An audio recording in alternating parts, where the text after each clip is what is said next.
All right, good afternoon, guys. We're back. Not really, but we're back recording. That's something. Took a little bit of a break. Is it football season yet? Like, I'm so over MLB DFS. It's so brutal.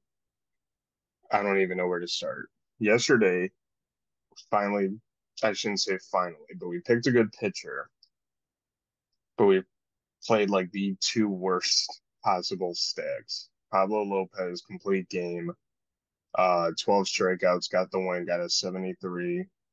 Jose Ramirez got 12. Stephen Kwan got 12.2, and then the rest are just single digits. But we were pretty close to the cash line just because of Lopez.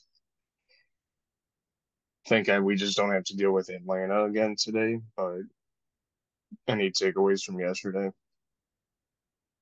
I mean, any day that ends in Y, the Braves just ruin every freaking slate. It's so annoying because you want to pay for these, you know, a good pitcher. This can be like 10K.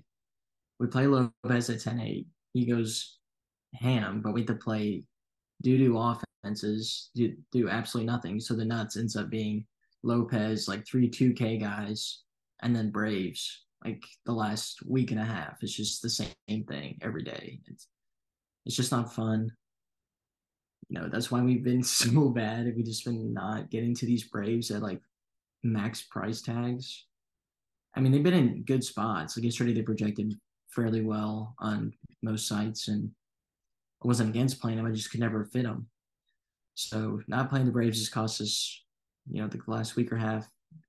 So hopefully, since we're not on the slate, we can find something good.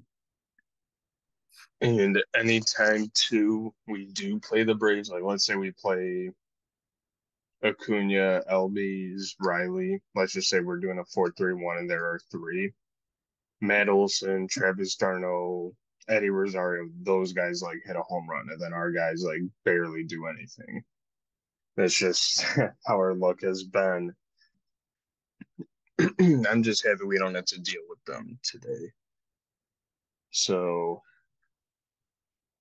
let's jump into pitchers. So we got Tanner Bibby or Beebe, whatever this guy's name is, at 32%. Ronald Blanco at 14. Nathan Eovaldi only getting 7. I'm not going to even go through the list of names because this is absolutely disgusting. But what are you thinking? Yeah, pitching's pretty gross. I mean, seeing Blanco as the second highest top pitching percentage odds is interesting to say the least. BB I liked when I was looking just at the slate this morning, but seeing him at 35%, I'll go somewhere else. I think Casey's terrible. We saw Lopez did to them yesterday, but at 35%, I just like the odds of taking someone else in tournaments um, compared to his top pitching percentage odds. Eovaldi, he's been pretty good all year.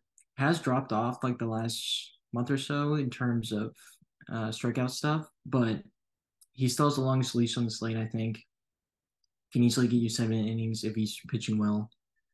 Boston isn't someone I'm really afraid of, but they can blow up just about anybody when they really want to. So he's a good tournament play, I think, because he's not all that owned compared to his top pitching odds.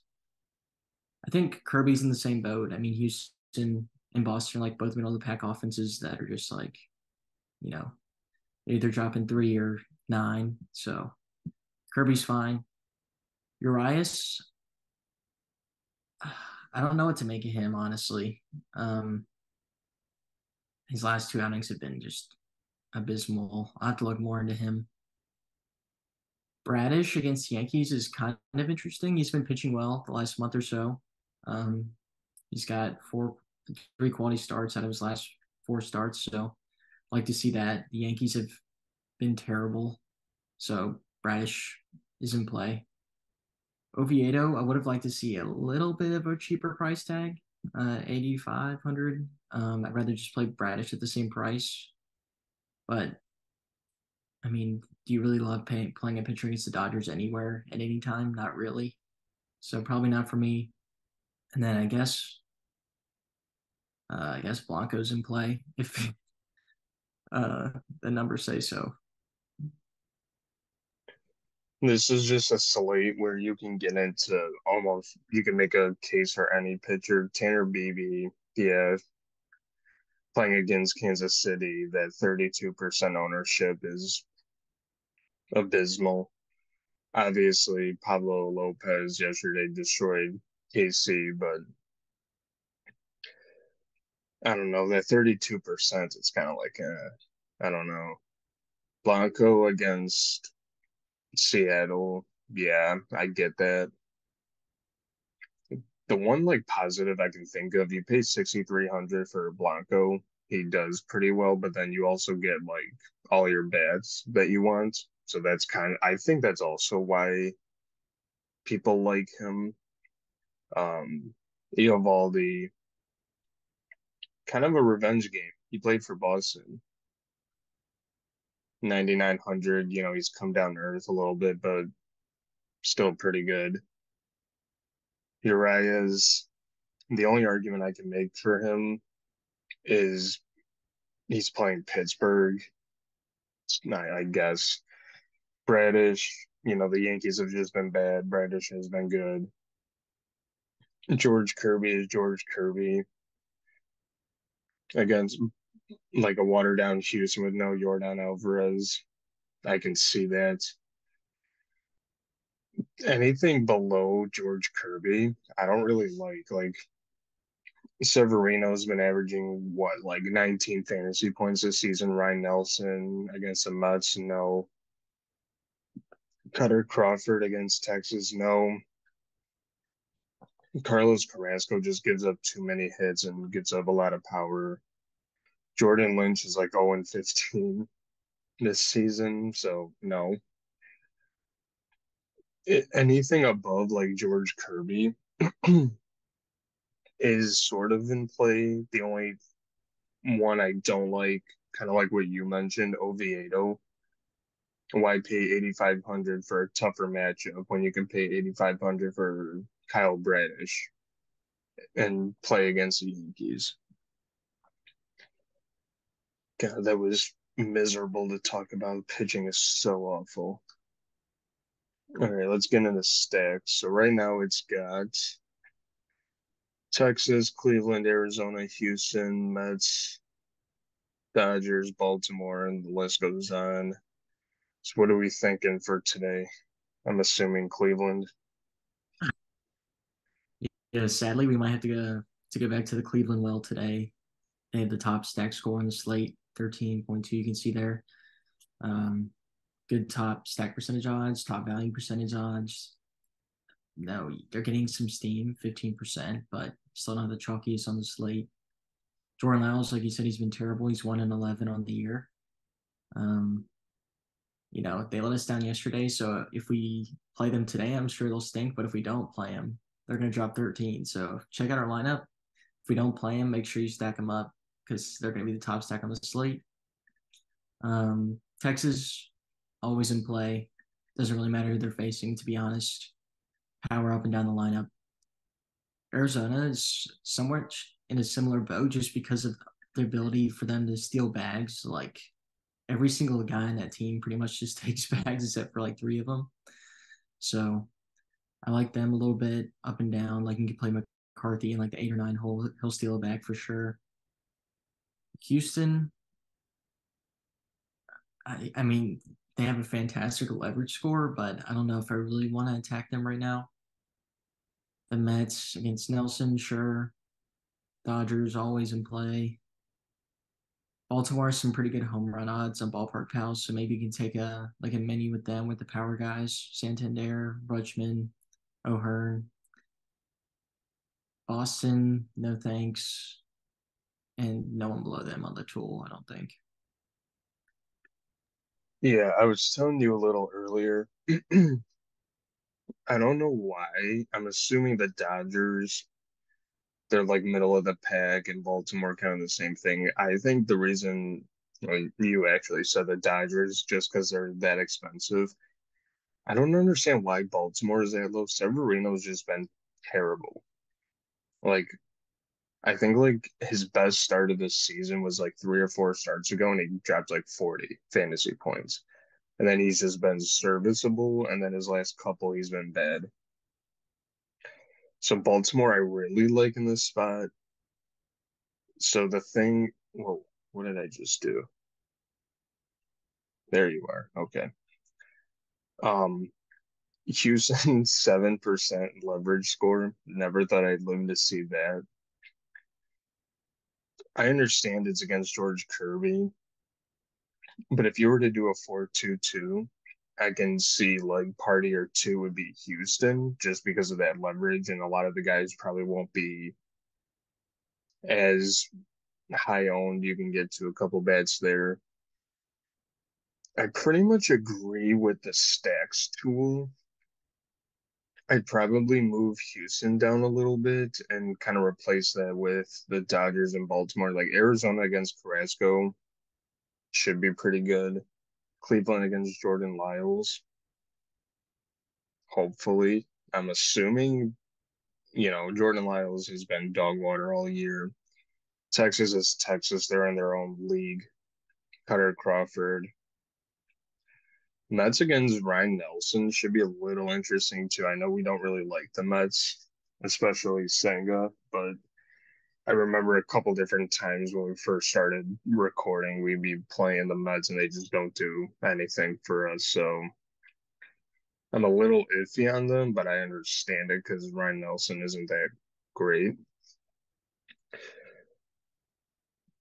But yeah, I mean, Baltimore and the Dodgers look very interesting, and they're just like middle of the stacks tool. So I'm not saying primary stack them, do like a 4-2-2 and have Baltimore be four, but you can definitely get a little different with them. How would you rank your top three? I'm gonna go Cleveland, D-backs, Baltimore, I think. Cleveland,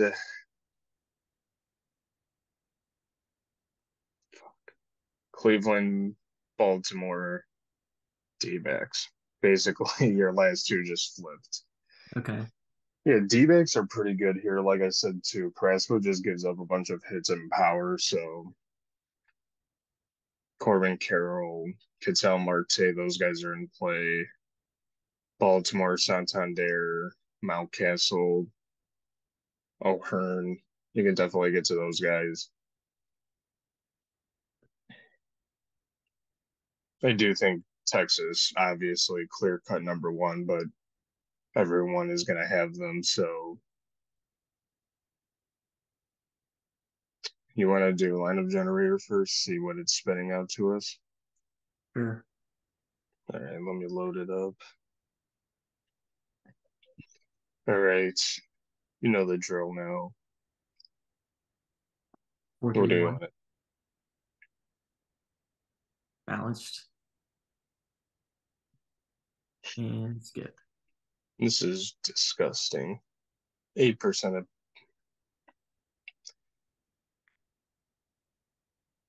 nice. You want me to just save 20 in a row and see what it spits out?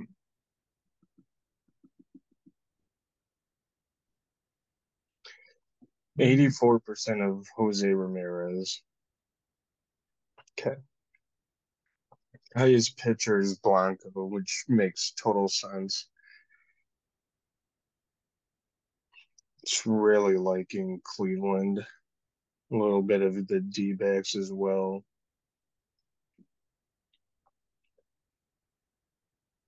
Small amounts of the Mets.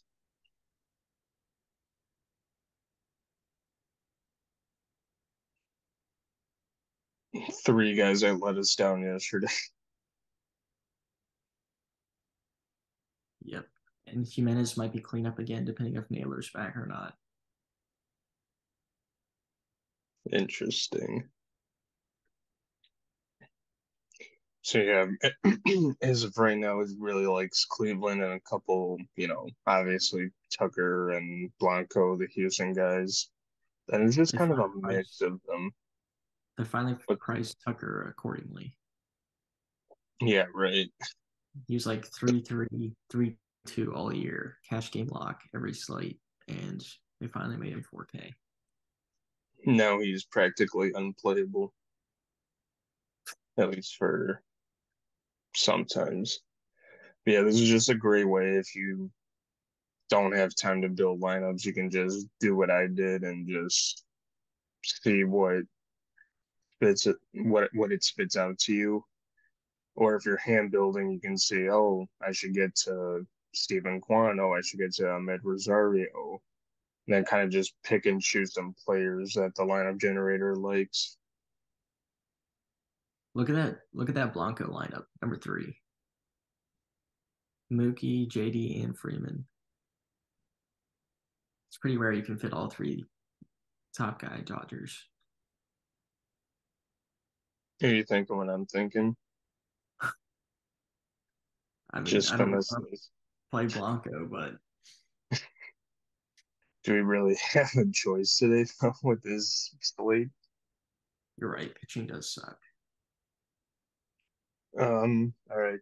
Lead me in with your home runs. Oh, let's see if I can remember what I said. I think I said go Adolis Garcia, Christian Walker, and Freddie Freeman. I was gonna say I do not remember it, also don't ask. I'm gonna go with Eloy, Willie Adames, and Lane Thomas. Oh, that game's supposed to start soon. I forgot there's some early games today, and that game just went into a rain delay. That's nice. Oh yeah, Williamson's pitching. All right, Lane Thomas definitely going yard. Sorry. That should just about do it though, unless you got anything else to add. No, pitching is terrible. Makes for pretty interesting slate, at least in terms of stacking. Make sure to check out our lineup. You can completely fade us if you'd like. We've been absolutely abysmal, so whatever. Make sure to check out Stochastic's tools in our description for all the data you need, and like and subscribe if you haven't already.